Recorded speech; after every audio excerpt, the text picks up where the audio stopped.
Now that Nemesis September is in the rearview for another year, it's time to get back to the usual videos.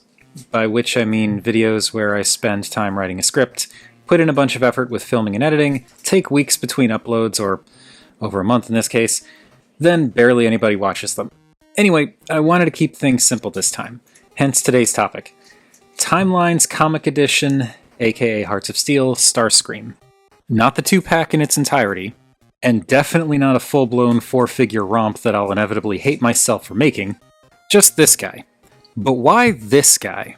I could try to wax poetic about wanting to look beyond various biases or intentionally taking a contrarian viewpoint with a figure the wider fandom seems to regard as mid at best, but really it's way simpler than all that. I honestly wasn't a big fan when I got him out of the box at first, but the more I messed with him, the more I started to appreciate him.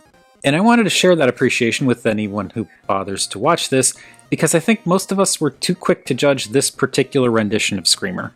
Also, I'm just so done with seeing all the rage-baity negativity YouTube keeps trying to shove in my face whenever I visit the homepage. It's not clever, and it's not entertaining. It's tedious, and obnoxiously obvious. Timeline Starscream, though? He's a fun little dude. For the unfamiliar, which is unlikely if you're watching my channel. I doubt many people are more unfamiliar than I am, but just in case, here's a basic rundown as I've come to understand it. Hearts of Steel was sort of an alternate timeline comic series that basically asked, what if Transformers, but steampunk with a handful of historical figures? Hence a Starscream that looks like he was conceived as a cosplayer's industrial fantasy-themed adaptation of a reasonably well-known character from pop culture. I'm not saying that as an insult. Cosplayers are flippin' rad, and I adore seeing fan interpretations like that whenever those photos pop up in my social media feed.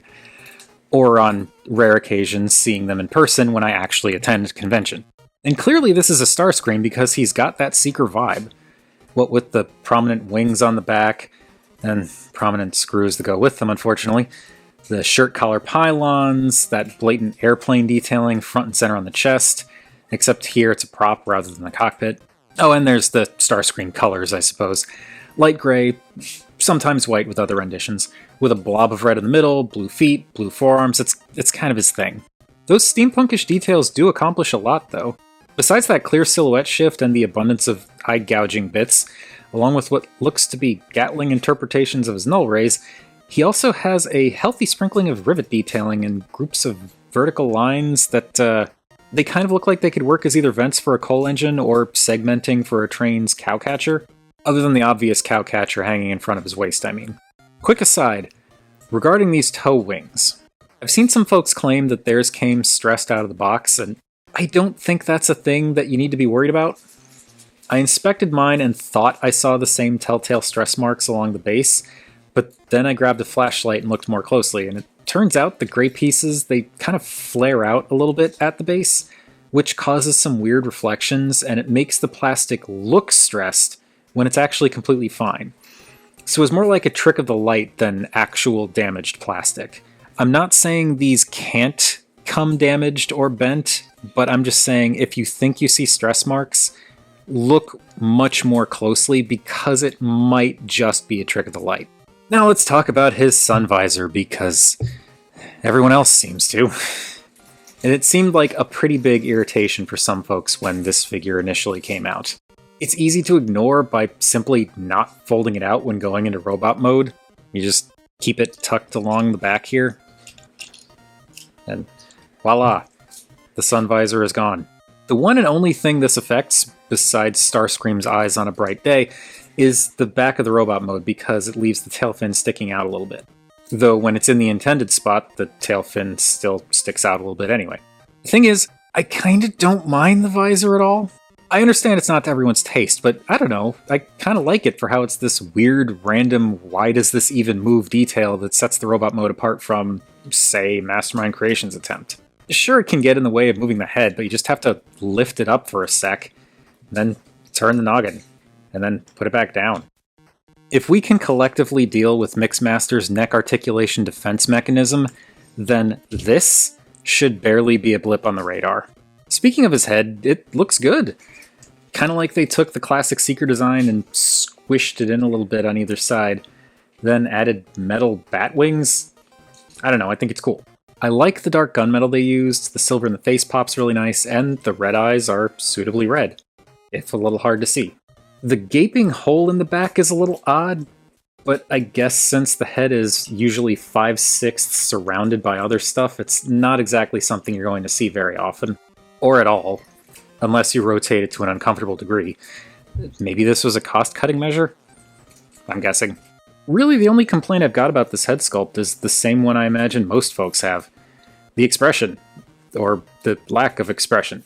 He's just kind of maybe slightly frowning a little bit, perhaps. I would have loved to see a smirk, but this is what they decided to do for some reason, so it's what we've got. Meh. Articulation is a little bit of a bummer, but you can still get some nifty poses out of him. The head, as we saw, does swivel. The shoulders rotate about as much as it looks like they can, with the massive chunk of wing behind them, though they are a little restricted going upwards because of the torso hinge and shoulder cover kind of whacking into each other. That's the problem right there. Also, the shoulder covers don't always like to move with the arms, so you do have to readjust them during posing fairly often, which, it's whatever. The arms can't quite do a full T-pose, but I think they get close enough. And of course, you get the full bicep rotation and slightly more than 90-degree elbows. Very slightly. And the elbows are detented for some reason. There is zero waist spinning due to the plethora of parts coming together that form this portion of the torso, but he does have a single solid front skirt and 2 side skirts that can move up and out of the way of the legs. Said legs can swing all the way out, but they are very hampered going forward and backward. Unless you tell those transformation instructions that they aren't the boss of you, and you flip this little bit up here along his back. Then you can move his hips to and fro with zero issue. Score 1 for keeping the visor over his head, I guess. Problem is, when the butt flap is down, it gets in the way of the legs going forward and back, and it gets in the way going forward because there are these tabs up here inside the hips, like out just above the hips, that move with the leg, and those will knock into it. So when this is up, those tabs can move freely. But at least the rest of the leg articulation doesn't have any real parts clashing problems. Both thighs spin with reckless abandon. You get maybe slightly more than 90-degree knees, inward and outward ankle tilting, and a fair bit of toe pointing, though no upward motion. Then, unfortunately, we come to the wings. My one major gripe about the articulation is how this iconic back kibble was handled. You can flare out the wingtips, and that's it. I wish so much that the wings could hinge backwards, even if it was only up to like 45 degrees. But instead, this is just a solid plank of plastic stuck behind his torso. It gets in the way of backwards arm motion, and it robs him of what I think would be some pretty epic dynamism. There's probably a reason why the wings weren't designed to move like that, but it still kind of sucks, and still kind of puts a slight damper on a figure I otherwise like quite a bit. Size-wise, Timeline Starscream stands somewhere in the middle of the deluxe strata. He's shorter than your average tall deluxe, like Legacy Quake, who is a banger by the way, but is also a fair bit taller than small deluxes like Legacy Gears, or, dare I say it, any Studio Series Bumblebee that isn't from Reactivate. So basically, he's a deluxe, as is the Prime that comes with him. Okay, let's turn this guy into an approximation of a plane. First thing, going to flare out the wings, and then gonna fold the butt flap down, fold this flap down, and bring up a little tail fin, and this comes down and just kind of smooshes into the back. Take the torso and pop it up, and this will come up more, and you actually want to push it until it clicks. You'll hear or feel it click, and it'll really like snap into place. With the snapping done, now you're going to rotate the forearms so that they're kind of pointed forward like that. Bring the arms down. I'm bracing the shoulder detailing thing up here with my thumb to keep it from folding down as the arm goes down, because you want that facing forward. And while that's happening, also rotating the gun around. So this way, you can actually keep the null ray, Gatling cannon, whatever, attached to the arm. They're just pegged in, so you can just unplug them if you want, but I think it's cool that you can keep them pegged in the whole time. And now when you bring this arm down, there is actually a kind of peg slot thing here that there's this big chunky tab right there at the bottom of the forearm, or inside of the forearm rather. That's going to go over that big chunk there. So bring this down and rotate this around, and that will, first off, this needs to stay up, and this comes down and kind of pegs in there. The hip skirt, front skirt thing just folds back, and then this whole assembly swings out. These little bits fold out from the side skirts, and then the side skirts fold in, and these two little bits on these struts will peg into these little peg holes on either side of the very obvious screw on the underside of the wings. So just tab that in, and on this side, bring this up and tab it into place. Now, when you are going into robot mode, I've found what you want to do is when you disconnect these, grab this piece and pull down. Do not pull from this. I don't think you're in danger of breaking anything, but these peg in more solidly than the hinge clips together. So if you try to pull it like this, there's a good chance. It didn't happen that time, but the first time I transformed this guy, this piece stayed in the wing, and this piece came down, and yeah, I just had to unplug it and like reconnect it down here. So just something to look out for. Now, the entire waist assembly here, you can see this like blue hinge up in here. This all swings down, and then this is gonna swing that up to get it out of the way. The feet fold in, and there are these tabs on the backs of the heels, these square tabs here. They go into these slots in the backs of the legs, and they don't like lock in, but they keep things from wiggling around. Rotate the thighs so that the legs are kind of like this, and then this will come up kind of at an angle, and essentially what you're doing is you're bringing this forward and out, and you want to line it up so that these annoying hip tabs that get in the way of the articulation are pointed straight back. And with that happening, now you can take this little, there's a little tab on the underside, or on the inside of the leg. You can see it on this one. It's right there. That tab is going to tab into this slot on the underside of the wing. So you just bring this up, and that will tab in, smoosh that in place. There is one leg. Other leg, same deal. I'm going to bring this up and back and rotate it so that that hip tab is facing backwards, and this will plug into the wing on the bottom. And then finally, this comes down, and there are these there's slots on the underside of the cowcatcher thing that go over these big chunkin pegs. And these might need to come down just a little bit more to give this the clearance it needs. Not as finicky as it looks. It's just a problem doing it with the figure kind of at arm's length and facing away from me. Like I'm not even behind the camera right now. Get that all pegged together, and there you go. And there is Starscream's this mode. Transforming Timeline Starscream is pretty simple, but he does do some interesting things. I like how the torso flips up and clips, and I do mean clips, into the wings to hide the head, and also how both the side skirts and the entire lower body rotate down 90 degrees on their own separate struts. And as I showed, you can even leave the guns on the forearms if you want. Kind of. Okay, so confession time. I'm not a massive fan of this vehicle mode. I don't hate it or anything, I just feel like it needs a little more definition. Because right now it kinda looks like somebody tried to force a train into a shape that vaguely resembles a biplane. In other words, I like the concept of this mode, but I also wish it pushed the biplane look a little bit harder. Maybe a little bit less bulk in the middle, less obvious legs hanging out at the bottom, I don't know. That said, I very much appreciate the more... Okay, good.